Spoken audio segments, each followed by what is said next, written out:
to airflow, the air currents going through the underworld, and that they see the airflow, they see the patterns of that airflow in the all around them, and so they exude spores or some type of substance into the air that for them creates magnificent art in the air. And over time, perhaps the player would learn how to see this and then begin to interpret it for what it means. Or the player, being the clotting meatbag that he is, inadvertently, shifts something in that room that basically just destroyed their version of the Mona Lisa. So be careful out there, folks. Oh, don't be careful. It's all part of the fun. One of the things we try to do is a design philosophy. It's true of the Underworld, original Underworld games, but even more so with the new Underworld Ascendant. So we as designers don't say, hey, this is the right choice, that's the wrong choice. We really go out of our way to say, hey, whatever the player chooses to do, that's their choice. It's not a right or wrong. It'll take them in a different path, but each path is kind of interesting. So, it's not about us as designers figuring out, this is the story we want the player to follow and make these choices. We enable the player to make the choices they want to make.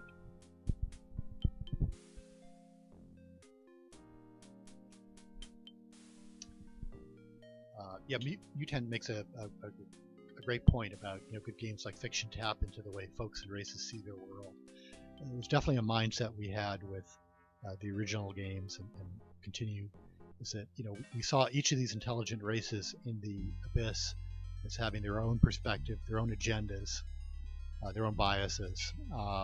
And as a player coming into this as a human avatar, you might not have a clue at the onset, but you'd start to learn about these cultures and about their perspectives. And maybe you agree with them, maybe you don't, but it's interesting to learn about these subterranean cultures and how the Stygian abysses sort of impacted them and how they impacted back. And ultimately, you get rolled all into that. And your decisions, impact how these factions interact with each other, and ultimately, what happens with the Stygian abyss.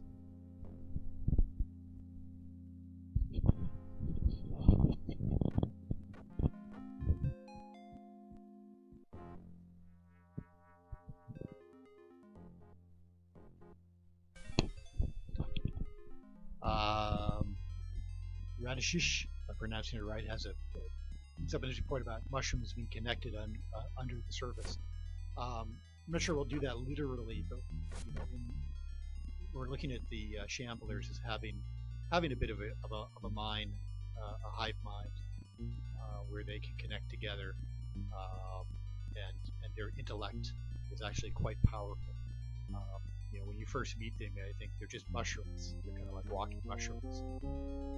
In other games, they might be monsters, pure monsters, but they actually have, a deep wisdom and kind of lore and knowledge that in some ways goes beyond, the other factions.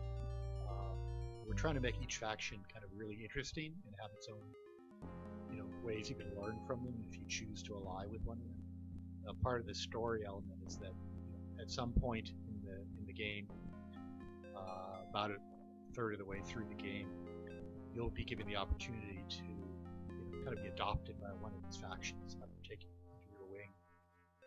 And as part of that, you'll learn their culture much more deeply, and you'll learn their lore. So if you choose the Shamblers, you'll get their perspective, their lore. Dark Elves have a different take, as do the Dwarves.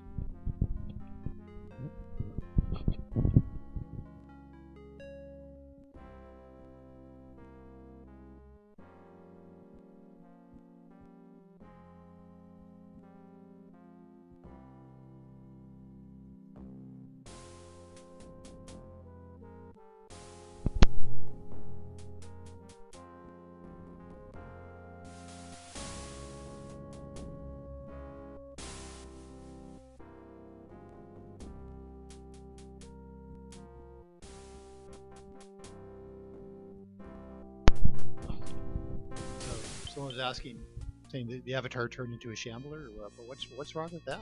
Sounds like a good thing to do.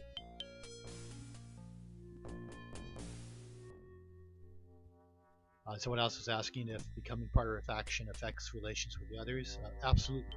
That's where the choice comes in, and for choice to be interesting, it has to matter. So, as soon as you ally yourself with one faction, the other factions are going to react to that, maybe not so favorably. And the factions are at odds with each other, not necessarily outright warfare, but there's ratcheting up tensions when you start the game. So by choosing one faction, you're basically rejecting the other factions, and that's going to cost you in certain ways. It's going to make for a different playthrough experience than a friend who might have chosen a different faction, and that's what makes it interesting.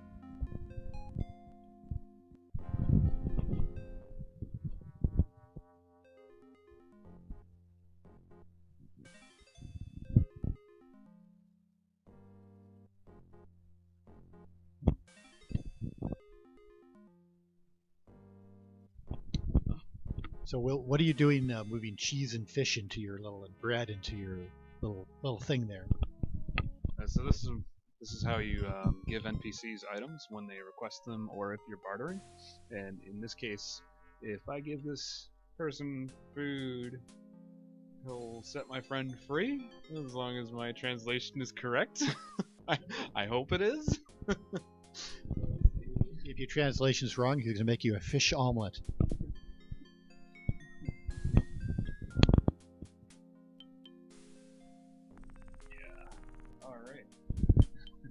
You did it. Excellent.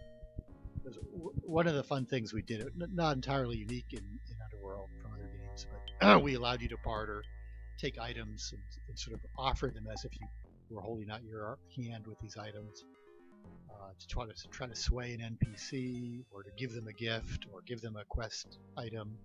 They ask you to collect some quest item. That's how you'd hand it back to them. It was a fun element.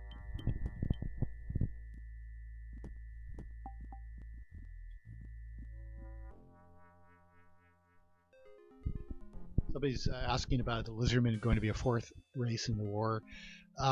We're not. We're going to use the lizardmen as well as there's other factions. There's human renegades and some other intelligent beings that are in many ways their own factions, but they're not the major factions. We decided to highlight focus on 3 factions. The 3 different factions make for an interesting 3-way dynamic. If we had 5 or 7, it makes things kind of complicated for the player to keep it all in their head and harder to do a story around. So we chose 3 to elevate into the major factions that have the most amount of sway, and each of these factions can kind of really tip the outcome of what happens in this story we're telling. The minor factions play in, but they're much smaller numbers, and they don't have that kind of sway.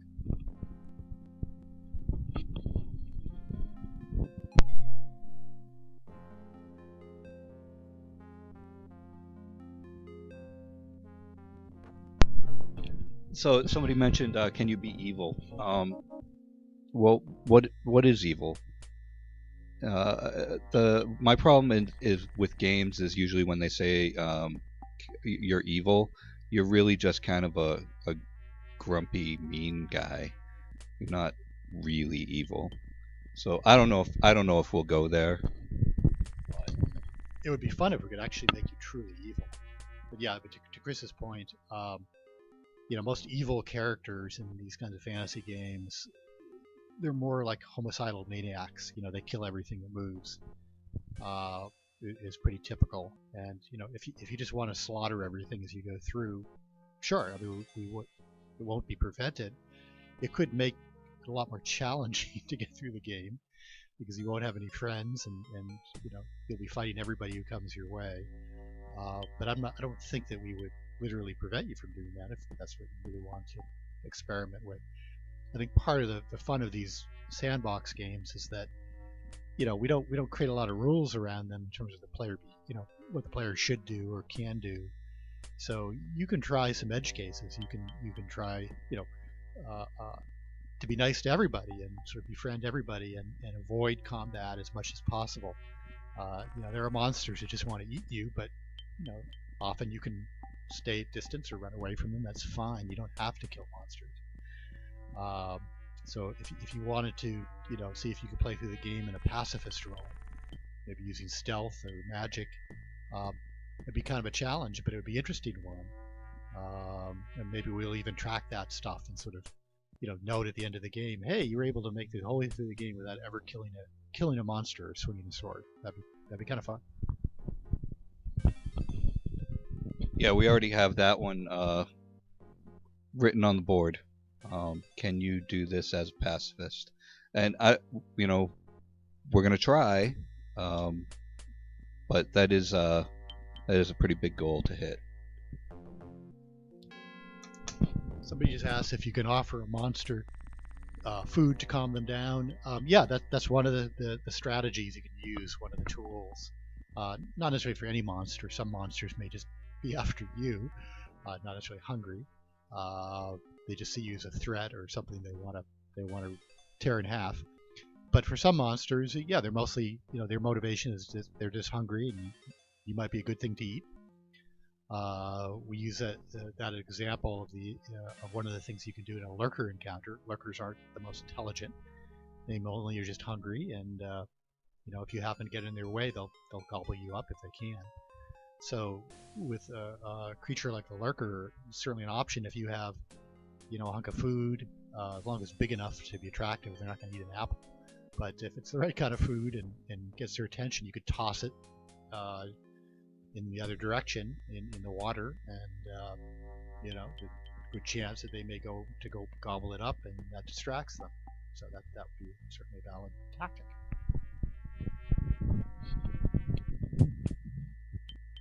And most of the things that people are saying here would also be valid. Maybe you can give them poisoned meat. Maybe you can talk them down. That's sort of the joy of it. I'd like to see someone talk down a lurker. Challenge accepted. Maybe you could insult a lurker. Say yo mama jokes or something. That would intimidate it. So somebody mentioned up above, can you betray the faction that you've joined? I think that's something that would have to be explored and tested a bit. Give it a try.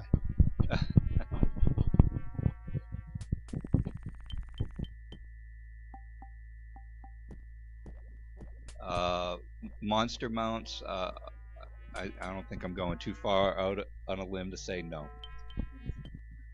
Wait a minute. That was my favorite feature. All right, now they're in. No. Feature creep is a bad.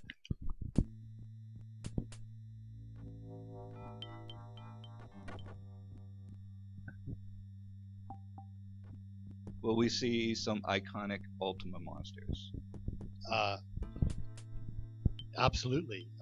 When we got the rights to the original Ultima Underworld 2, we got the rights to use quite literally everything from those games we can use, except for the Ultima branded stuff itself. We don't have the Ultima brand.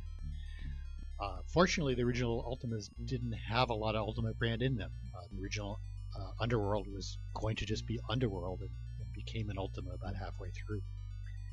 And it never really tightly integrated the Ultima fiction. But anyway, we can use virtually all the monsters and characters that we are going to be borrowing fairly liberally. So the lurker we've been talking about. If anyone goes over to the Underworld Ascendant site, Kickstarter, you'll see some nice concept art for our new lurker. So we definitely want to use some of that. Or the lizardmen. The lizardmen were from the original Underworlds, and in less than $20,000 they're going to be showing up here. Somebody asked if entering a faction makes you enemies with the other factions. Not necessarily. There's tensions between these three factions, but as much as you might throw your lot in with one, I mean, who's to say that you can't turn the Stygian Abyss into a utopia? I know that's the route that I'm going to end up going. One of the things that I loved with a different Origin game with Privateer was I found a place in the game where I could deal with the Confed and the pirates, and nobody attacked me, and I made a buttload of cash. Speaking of utopias, that is one of the themes that the original Underworld had, and we're going to revisit that in a little different way with Underworld Ascendant. It's just, for me, it's an interesting topic of utopias. Either in the real world, people trying to establish them, or fictionally. And in the original Ultima Underworld, there was a knight, Sir Cabrius, who sets out with his human band to kind of tame the underworld and turn it into utopia. His vision is that these horrible monsters, certainly the humans living above ground, just view this Stygian abyss as this horrible den of terrible monsters, not much more. But he had a vision that these monsters are more than that, and some are intelligent. And he was trying to create this utopia where everyone would get along. And he actually, made some very good progress to that before he died. He got torn to bits. But that attempt definitely impacted the way some of the intelligent races in the Abyss have thought about things since then. So it stuck to some degree. And so part of the story here will be revisiting that aspect. And it's just a fascination. I've seen games like Bioshock and Bioshock Infinite. It's not quite a utopia, it's maybe a bit of a dystopia, but similar concept of individuals trying to craft their vision of a utopia in a world, and then exploring what that means. Just an interesting topic. So doing that again.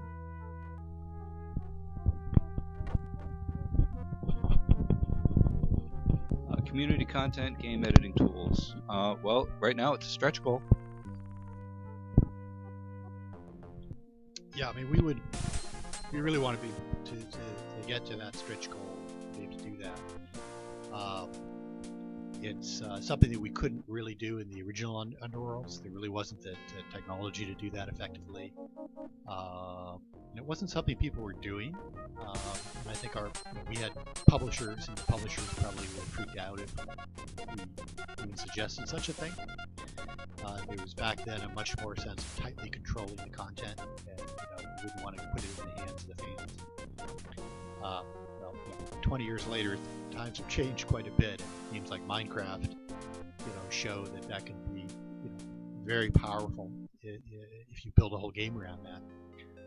So, we definitely want to have that as a, if we can find a way to do that, we would love to do that, so that, when the game ships, if not before, there'll be a toolkit that fans can use to extend the content, build new items, participate in the creation of the world themselves, because there's a lot of fans out there and a lot of creativity, and if we can tap into that, that would be pretty wonderful.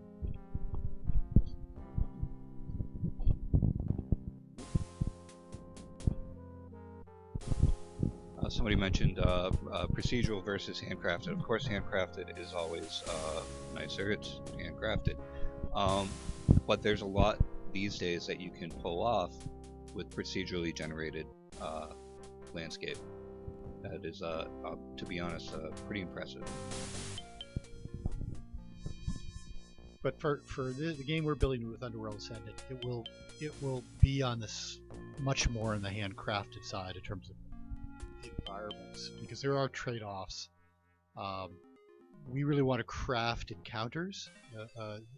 Underworld, like System Shock and Thief, one of the things about those games is that they were fairly intimate in the way encounters worked. They tended to be in tighter, smaller spaces, and with the encounters kind of carefully set up to be interesting and challenging.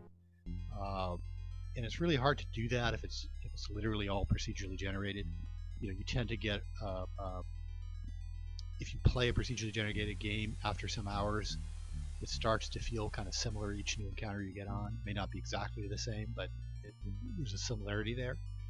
And we want the real distinctiveness that each new level you go in, each new area, the abyss that you explore, can feel really different, look really different, feel very different from where you've been before. And the only way to pull that off really effectively is by, handcrafting all this stuff. And I think, again, that's where the user-generated tools come in, because it allows the users to handcraft a lot of stuff too.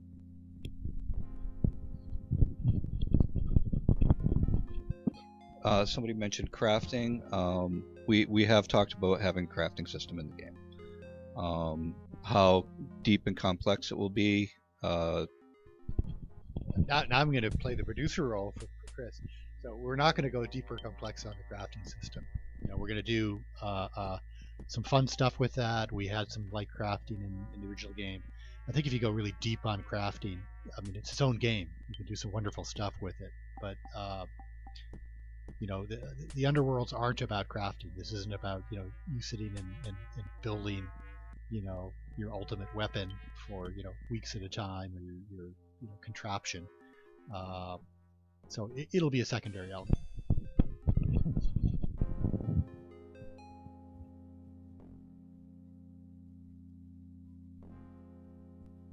Multiple solutions to problems. That's why D&D is so awesome. Yeah, one of the things that I think everybody in this room, Tim out on the West Coast, all feel is when the computers came along in the late 80s, early 90s, we all wanted that tabletop experience on our computer screens. And so that's, even now, 20 years later, this is still what we're trying to achieve, is have that experience that you feel like you have a DM running you through a universe, and you're making decisions and you're having agency playing in this universe.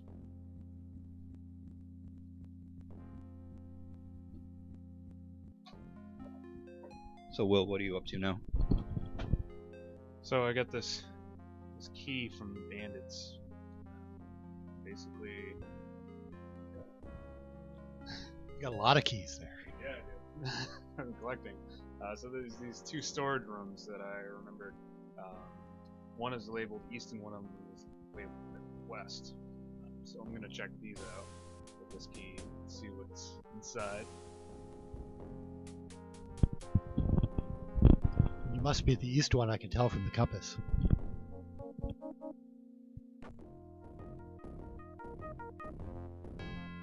Are there any hints as to which key goes to what door, or is it totally random?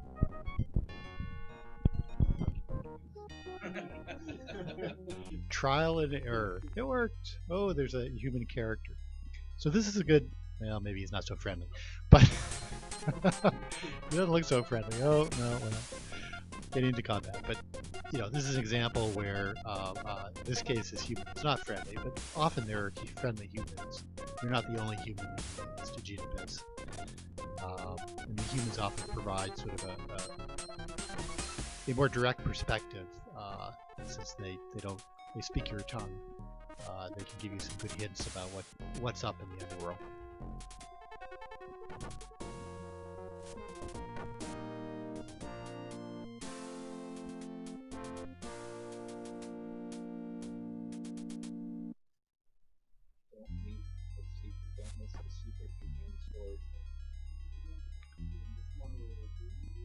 Yeah, there's a secret someplace. Those walls look suspicious. Oh, something just changed. Ah, secret door. Excellent. We will definitely have secret doors in Underworld Ascendant. Secret rooms and fun stuff to find. I think that's a classic of this kind of gameplay, that you're looking a little bit deeper beyond the surface can sometimes be very rewarding. Somebody also mentioned way up thread about Easter eggs. I agree, man. I'm a huge fan of Easter eggs in games, and they have, over the past 10 years, have gone the way of the dodo. You just don't see them in games anymore. Yeah, we had ample Easter eggs in the Underworlds. I think the one thing on Easter eggs is that they work best when they feel in context. They don't break you out of that fourth wall too badly. And those tend to be the ones that work the best. So the Easter egg is a little more subtle. So it's not like you come around the room and there's a Millennium Falcon sitting there. That's not Easter egg, that's lore. We do have the fiction of these rune gates that connect various worlds, including the Shroud of the Avatar. So who's to say that it's not connected to the Star Wars, and that someone took the Millennium Falcon and just took it through a rune gate and planted it in the Stygian Abyss? I don't know. Maybe we could do that. I don't think Disney would mind. No, I heard they're really easy to get along with. That's what I've always.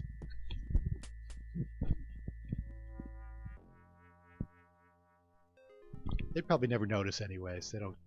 No one cares about this stuff. They don't make PC games anymore, so.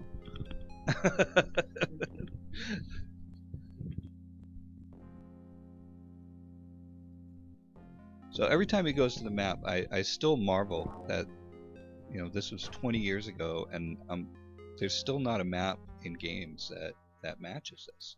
Not only that, but the art style is so reminiscent of doing a dungeon in the old tabletop days.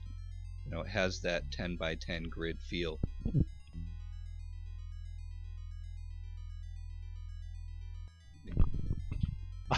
Yes, Jar Jar Binks, no question. But we have Lizardman already, so it's pretty much the same thing, right? No, that feature's cut. This is a Jar Jar Binks free zone. Well, somebody says April Fool's gag of Lucasfilm saying that Willow was part of the Star Wars universe. Well, Willow is actually in Episode 1. He's betting on the pod races. You've watched these movies far too often, Griffin. In between my game career, I was working on a digital nonlinear editor for television broadcasts. And one of the things that I used for editing material was Episode 1. I would cut it down into a watchable form, which was about 22 minutes long. Chris, do you know about the machete order for Star Wars? No. So the machete order is something that someone put up online, I don't know, probably a few years ago. Basically, it's a new order for watching Star Wars, and it goes... Oh, yes. I watched it this way with my kids.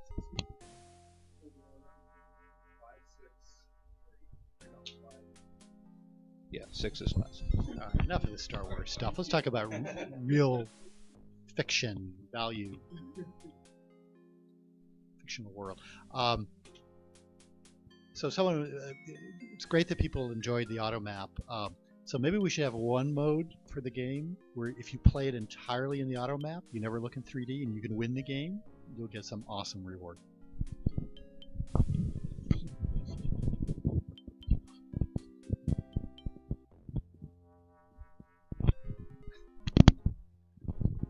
Some future tester that we're hiring just got a sad face that they're going to have to play that mode.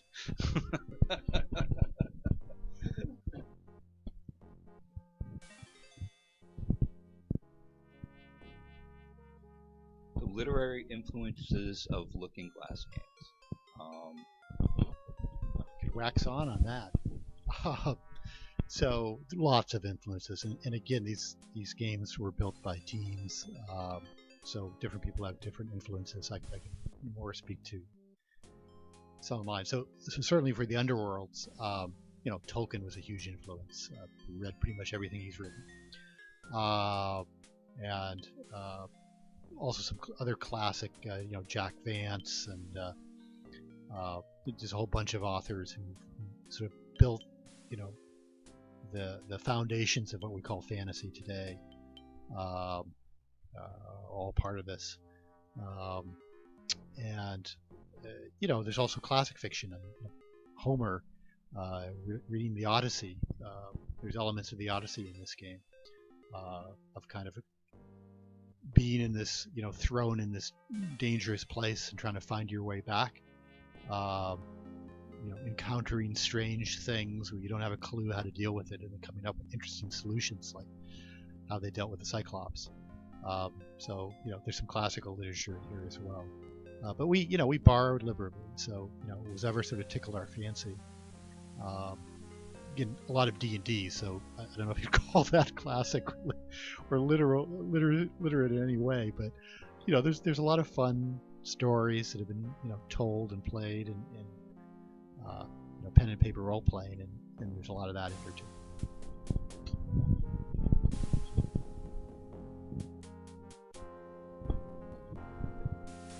Okay. So Paul's going to have to leave us. He is heading. I need to get on a plane and go follow that Richard to GDC.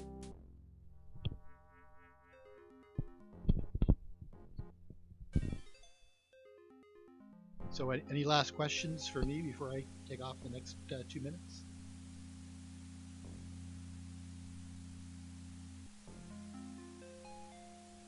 Yes, go to the Kickstarter page and buy a T-shirt. I agree with that statement. It's not really a question, but it's a good answer.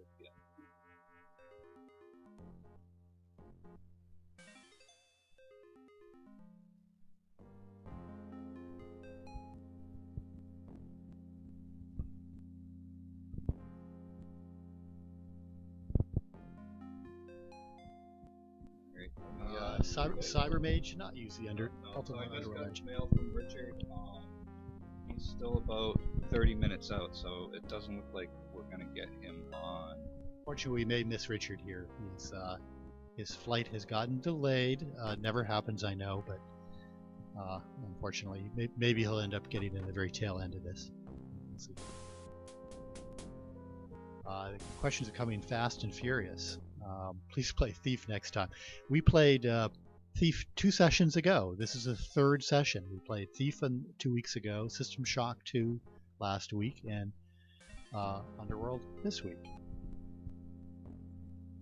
Which is, I don't know, jumping around, but we felt it was appropriate on our final 24 hours of our Kickstarter campaign to play System Shock, to play Ultima Underworld.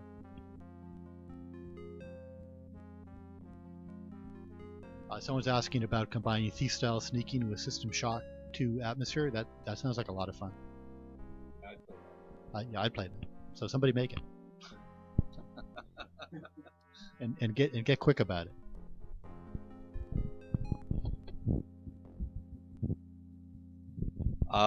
We will not be playing the new Thief.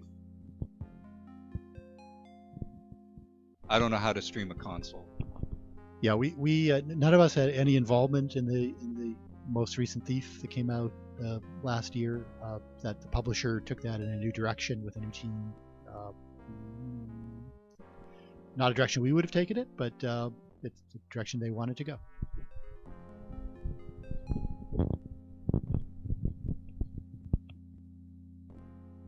Okay. Well, I'm sorry again. I have to go to the airport to get on a plane. So I thank everybody for showing up and participating in this, and some really good questions. If you haven't already, go to our Underworld Ascended Kickstarter and pledge so that we can reach our next stretch goal and beyond. Again, thank you very much, and enjoy the rest of the Twitch session. Thanks, Paul. Okay, Will, so tell me what you're up to right now. I'm going to read through some of these comments. So I'm now deeper in the abyss, and let's see, meeting this interesting fellow called Ordinar, who is definitely far from ordinary.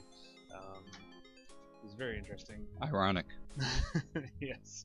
See, I know your tricks with your names. So this guy's pretty funny because he has he's figured out a way to not fight any monsters while he lives down here. That's the one thing that's awesome about this game, is all the NPCs have their own personalities and their own ways that they've dealt with being in the underworld.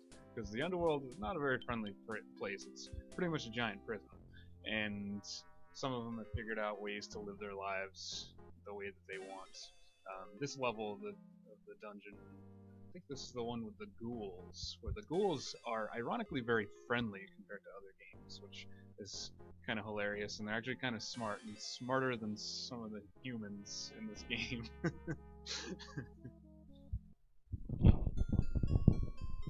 All right, so I got a couple more keys to give away here.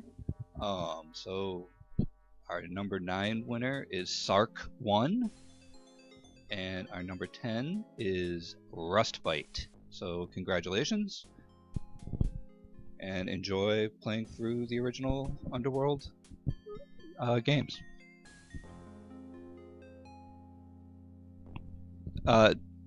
Tim, that's great. No snow. Yeah, we got snow again this morning. I drove up here in an ice storm. Just another typical New England. Tail, no problem. Yeah, whatever. Any questions from the community? Well, we got a few minutes left here.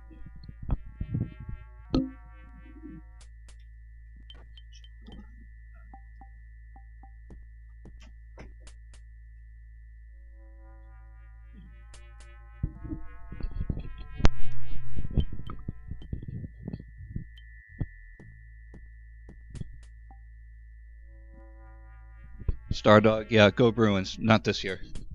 Yeah, not a good team this year.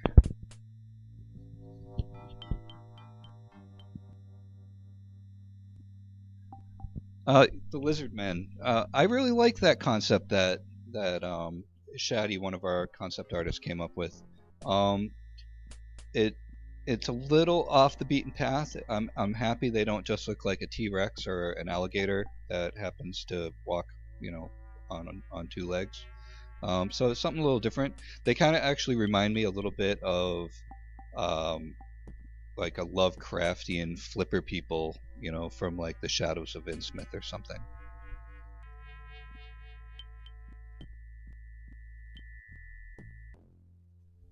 I got a question for you, Will. What's the deal with the pull chain just west of where Will is right now? So go pull a chain.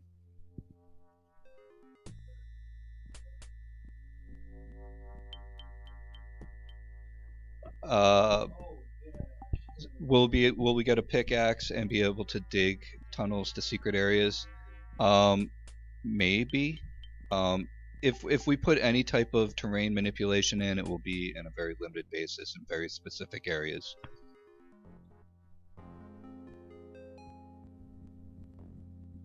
How do you feel about the great engine patches that have been made to System Shock 2 and Thief? They're awesome, man.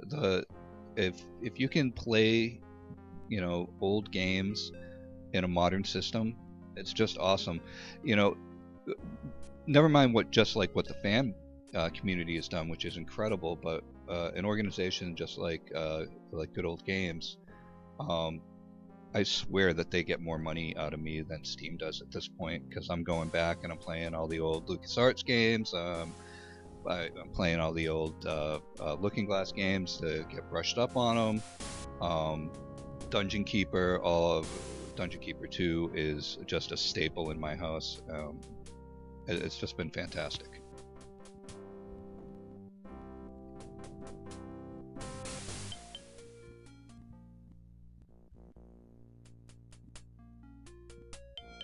It's over by the Knights Enclave. I'll pull it. Yeah. I don't know. We don't know. Tim was here, he'd probably tell you. I personally, I hit that several times. Yeah. Are there any modern games that you can say may inspire Underworld Ascendant other than the well-known immersive sims? I think that there's a lot of places to pull on for very different reasons. Pretty much everybody on the design team are avid gamers, and we are playing a whole bunch of other things. And one of the things when you do this is to definitely look at features that you don't usually see in other games, right? So when you come across something interesting, you kind of sock it away in the back of your head. looking at AIs from RTSs or strategy games, for example, what would those do in a first-person environment? Diplomacy models that you see in those kind of games, also. Then some of what people have done with sandbox game design. There's definitely stuff we'll pull from there, but to be honest, I always think that they never take it to the next level.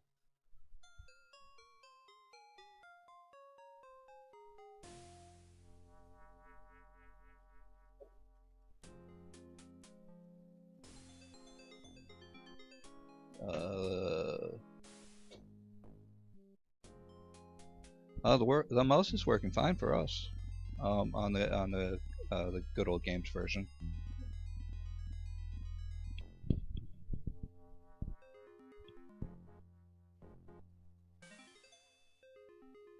Will a fighter be able to work lots of magic with lots of training like a mage? Will be a mage be able to? Yeah, multi-classing is definitely a possibility. We will work pretty hard not to have Jack of all trades character be the end-all be-all of the game. There will be things that the specialist will just inherently be better at.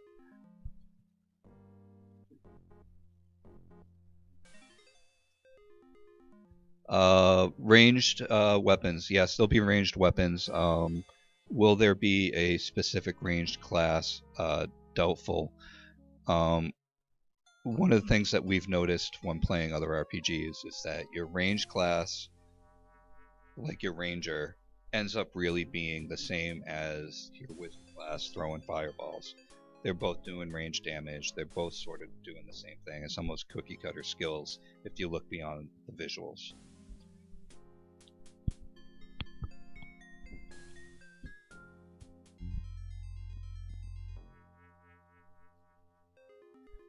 Paladin? No.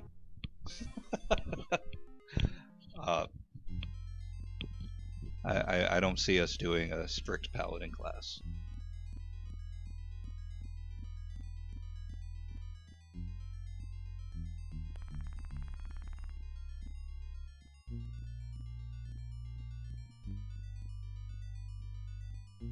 There will still be ranged weapons, yes. What is a paladin? A paladin is a fighter that whines a lot.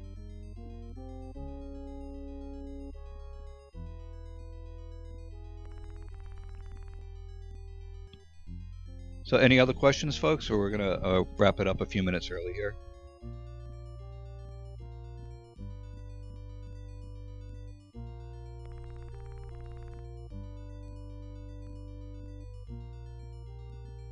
How many hours? I don't know. I never really look at games that way. How about we just promise you to have a wonderful, tasteful, exciting experience?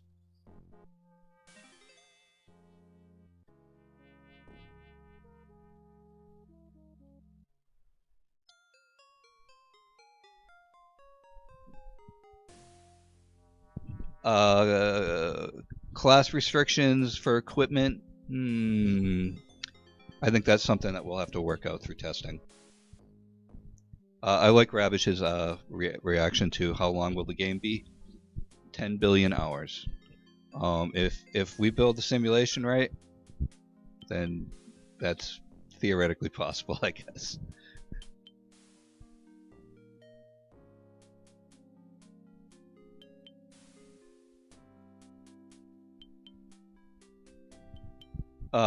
Infiltration asks, how often do we expect Kickstarter updates after the Kickstarter campaign is over? I want to do an update at least once a week, if not a couple of times a week.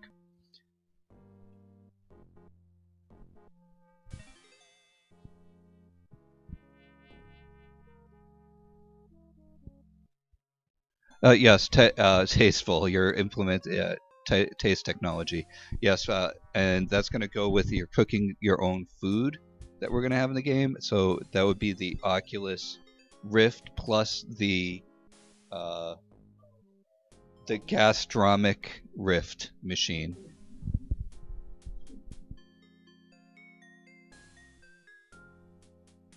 Seventh Key, thank you. We are so excited to do this. For some of us, this is going back and honestly doing something we never thought we'd be able to do. It's kind of awesome.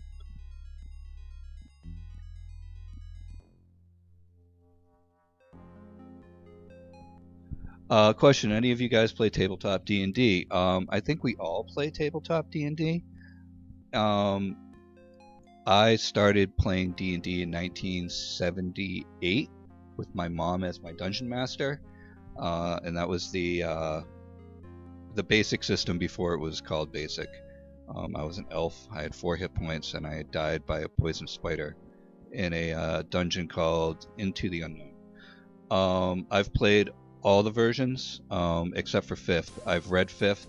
I was working on Dungeons and Dragons Online when 5th started being built, so I saw a lot of the early prototypes in that. But yeah, we play them all. First edition is damn brutal, and it's awesome, and it's still my favorite, believe it or not.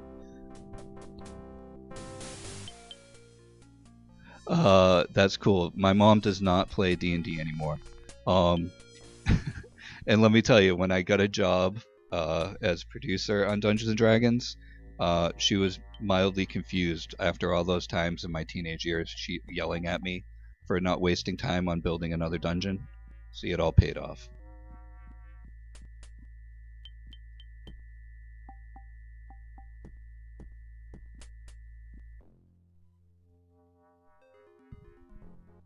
Yeah, that's the same box set I used, the white one with the dragon on the cover. It was like a 2-color.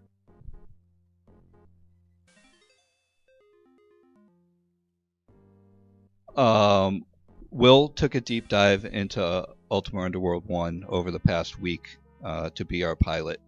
But it's stunning on how much you remember these games, even if you haven't played in a long time. When we were sitting here doing the Thief one a couple of weeks ago, I was stunned on how much came back quickly. Just as a hint, some advice to anyone that's going to pick up the game in the coming months, definitely bring a notepad, because these games, like the other Ultima, the original Ultimas, have a lot of depth to them, where you'll meet some NPC and it's good to remember their name or their personality, or to remember something about the place before, because with this game you'll find that it's not linear. You don't just go straight down the dungeon. You actually have to go back up some levels and find out, oh, that guy back there was really important to me finding the rest of this, finishing this quest and all this. And so a notepad and paper is definitely recommended for this game. Somebody mentioned dungeon design declining over the years. I don't think it declined as much as it evolved into something that us that did the dungeon crawls, maybe we didn't enjoy it as much. When I play with younger folk, it's usually like I'm playing a plot of a television show. It's almost like the way our game industry has become. You know, a scripted out event. I'm a participant, and I think in the old days we did what we're doing here, which was we created a giant environment for people to go playing in, and the dungeon master back then, we didn't know what was going to happen. Sort of how designing these games now, we don't know what you're going to do.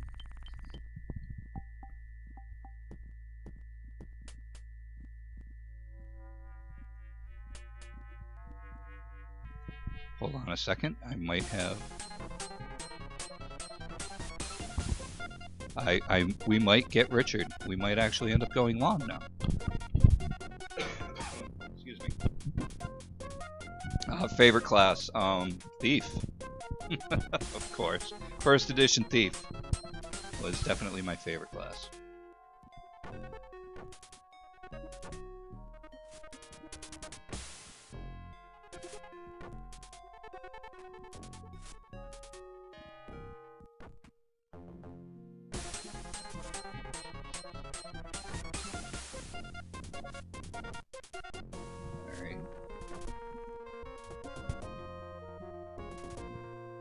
Everything Fox Cutting asks, I fondly remember the ghouls and the lower levels, wondering if there was a Lovecraftian influence there.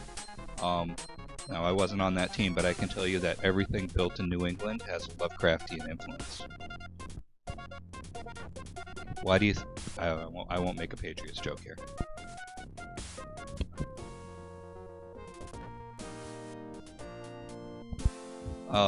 Dr. Jock, yeah, so would I. And you know what? Back then, that was acceptable to do around the table.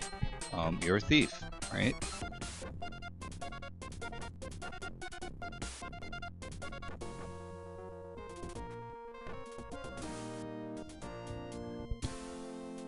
Yep. Just call.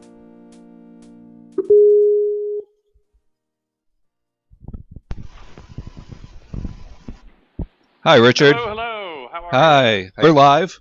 Surprise. Excellent. Glad to hear it. Glad I made it. Barely. So Paul just took off. He's going to jump on his plane now. All right. All right. So if we can just grab, 5 or 10 minutes from you. Sure, of course, absolutely. And can you see and hear me just fine, by the way? You sound great. Great. Excellent. So you want to well, let's just dive right in. So tell us where Ultima initially came from. Wow. Okay. Well, that goes obviously way back, and it was sort of an evolution out of a lot of us old timers in this industry. Were some of the early players of Dungeons and Dragons and some of the other pen and paper role-playing games in their earliest forms, not nearly as refined, shall we say, as they are today. And so when you were such an early player of role-playing games, you were sort of forced to not only just be the game master, but to make up and modify a lot of the rules that were not provided by a lot of those early very simple game books. And so you sort of were forced into the role of game designer as well as game master. And so as soon as these personal computers came out, or even frankly for me before, I started writing my first games on a teletype. And in fact, not just first games, but first prequels to Ultima. And then when finally the Apple II computer came out, it was obvious that now you could do it with graphics. And the Ultima prequel Akalabeth, as well as the earliest Ultimas, did have some 3D dungeon graphics in it. But fairly quickly, it became obvious that it was going to be very difficult to put both tile graphics that I could do well and doing well for the outdoor part of the world, and simultaneously include the 3D graphics of the underworld was going to be hard to do in one game. And especially at that time, my skills, I sort of innovated. I was one of the first innovators, especially in tile graphics, and it allowed me to it was an area where I could establish both leadership and still provide skill. And in the middle Ultima, a lot of people may notice that the 3D dungeon sort of took a back seat, shall we say, to what I was doing with the outdoor map. And that's frankly not because I loved it more or less.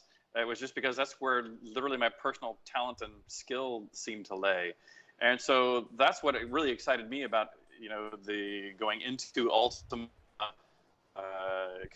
Seeing it drift away from a focus on 3D dungeons, and then seeing the rise of Paul and his team and their ability to do an underworld properly. Excellent. That's funny because we were just all talking about how much awesomer first edition Dungeons and Dragons was right before you called. Yeah, and of course I agree with that. Yeah. We're showing our age. Yeah. So, doing some research on you last night, I came across a couple of interesting things. Yeah. One is you are the first person to coin the phrase massively multiplayer role-playing game. Is that correct? Yeah, well, what's interesting is I'm credited with that, and our team did. I think that the saying that it was me as an individual, it may have been me that uttered the word first, but it's just as likely it was Star Long or Raph Koster or somebody else on the team. But yes, it is true that Ultima Online, we did coin the term MMORPG, which became the standard. Although what's interesting is there's another word I'm even more proud of coining, which is the term avatar. Yes.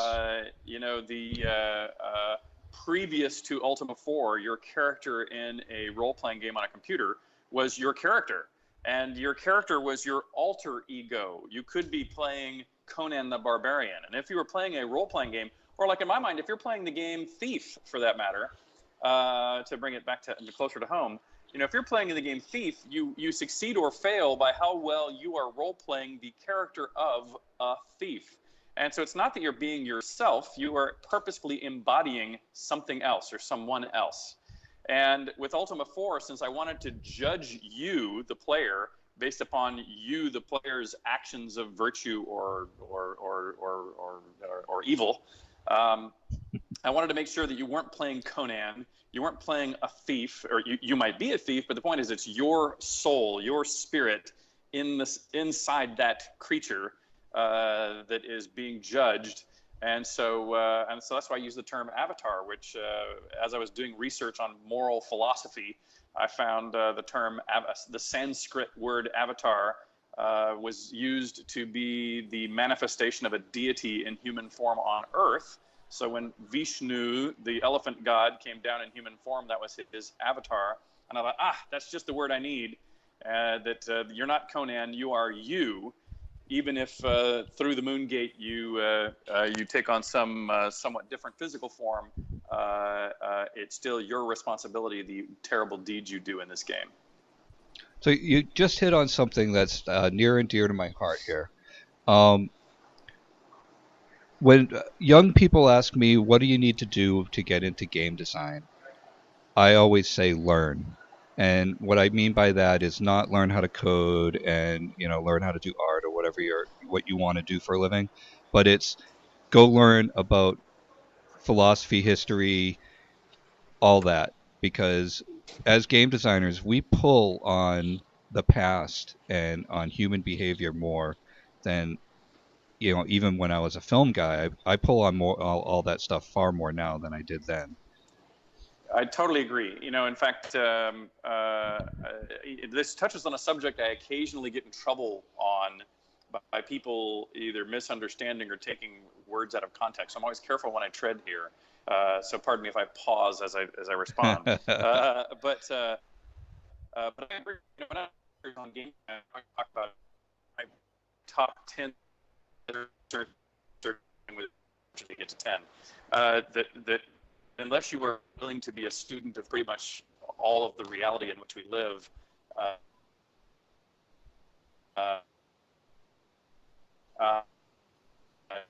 you won't be. We're losing you, Richard. Oh, so sorry. Can you hear me now? I'm still. Let me move slightly my space. Can you hear me fine now? Yep. Just Yep. testing? Yep. Okay, great. I'll just stand in a little different spot. But what I was going to say there, what I was saying is, it's easy, I think, to play a competitor's game, and decide, if I like this particular first-person shooter, I can see deficiencies in it. Maybe it needs more healing. Maybe it could use some more strategic weapons, and I'm going to go make my own version of that game that I like and improve the things I think were wrong with it. That's a kind of level one game designer in my mind, is to be able to critically analyze something you're seeing in a similar art form that you like and try to iterate forward. The problem with that strategy, which is what I think most game designers fall prey to, is that the designers of the original game you're critiquing also know those same critiques. I mean, they're not idiots either. They're aware of the weaknesses in their own game, and their sequel will probably fix those and go far beyond it. And so, and they're already kind of ahead of you on the curve of making that kind of game, most likely. And so you're trying to play catch up by chasing that. And I think a far better route and a far fresher route is to say, let me find my inspiration from things that are not games. The first obvious places are, other storytelling mediums, whether that's, books, television, or movies. But then you should go much deeper, and go into, religious philosophy, go much deeper, go into nuclear physics and biology, and, go find, go be well read on all of the interesting things happening scientifically, all the interesting things happening sociologically. I've had the best successes in my designs are often things where, I'll be watching late night television, lamenting some social crisis. If you looked on the news today, you might say, well, it's still the Middle East. It's been that way for 20 years now. You might say it has to do with racial issues. You might say, or other kind of equality issues. These days with the games, we have, the issues of how we are engaging female gamers and creators. Those are the kind of issues that you don't take those issues and put them directly into a game. You find an inspiration in those kinds of issues to go, how can I tell a story that will make you reflect on why that's a difficult subject? Why is there no easy answer to that subject? And how can I make a parallel subject or parallel interaction in a game that will make you reflect on your attitude towards that subject? Because rarely is that subject one that there's an incredibly obvious right person and an incredibly obvious wrong person. And I think those are the most interesting things to deal with in games. How very Star Trek of you. Yeah, well, I think that's one of the reasons why a lot of us who like Star Trek remain such big fans over the years. Yes. I'm seeing if we have any questions for you. Great. No, they're all still. They say that when you cut out, that was the NSA getting you for revealing truths. Probably so. Yeah, I'm still inside the security barrier of the airport as I speak to you now. So you're right. In fact, I'm right by the NSA, so it could be them, or right by the security tables. All right. So let me just ask one final question, and then you can go and I'll be jealous of you hanging out. I assume you're in San Francisco. Yeah, they're exactly. Just landed in San Francisco, headed over to the GDC right now. Excellent. So I hear that you made a horror movie in space. Ah, that's true. Well, I call it a science fiction. The first ever science fiction movie made in space, and it does include an alien invasion, so maybe it's a horror movie. But that is true. And in fact, you can find it on YouTube. It's called Apogee of Fear. And it is the first science fiction movie ever shot in space. And it was also debuted in space because I shot it all in one take in order. And so that way I could debut it right after shooting it to my crewmates. So it's both was shot in space and debuted in space. Although the version you'll find on YouTube, I did get some editing to tighten it up to get rid of the blank spaces kind of at the beginning and end. And so, of course, by definition, it's the best movie that was ever made in space, at least so far. And what I actually think is a pretty good little movie. My wife thinks it's a terrible movie. So you can judge for yourself if you go check it out. But I must say it's also responsible. It played a big part in me catching my wife, shall we say. I only met my wife just after my space flight when, I thought I had these really cool stories to tell. Hey, babe, I've been to outer space. And here, check out this movie I made. And she's, of course, not having any of it, really not interested in any of it. But she noticed that in the movie, my mother plays a starring role. And the fact that I would put my mother in this pinnacle life experience movie that I made told her that I, A, must be an all right guy, and B, was probably not married, because if I was married, it'd probably have to be my wife, in that role. And so that's what, showing her that movie is what, turned a losing moment into, turned out to catch me my wife. Oh, that's fantastic. So just one last thing. Is there anything you want to say to our Underworld Ascendant fans going into our last 2 days here? Absolutely. First of all, as you know, I'm thrilled that Underworld Ascendant is being made. I'm thrilled that you and Paul and the team have come together to pull this off. I was very excited to see you guys already have made your goals some time ago. Anybody that hasn't pledged already, I encourage you to join them, me, us, and come on and pledge. My enthusiasm for the game, I had already mentioned up front that, my first enthusiasm for the game was because you guys were fulfilling this vision that I thought was lost in some of the the Ultimas when we so heavily favored tile graphics.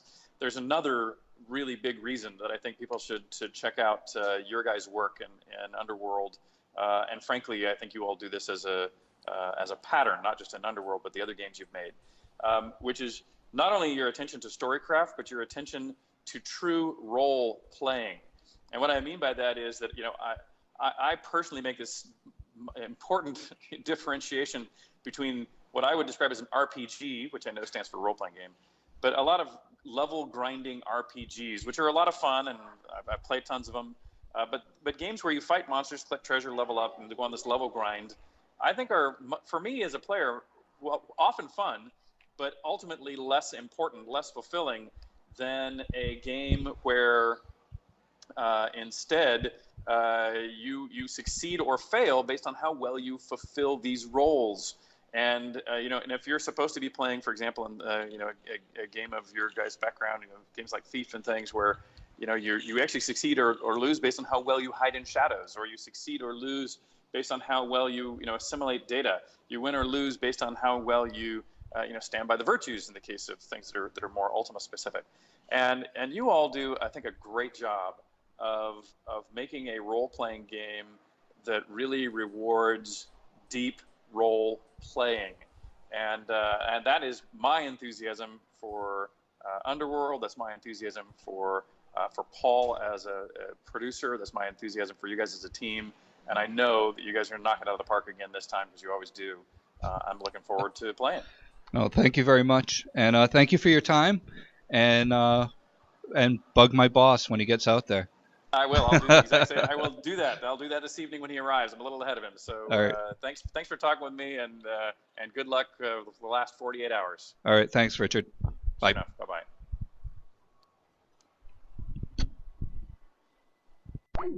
All right. So now we're going to wrap it up, and so this is the other side guys who are, I admit, we're a little burnt now.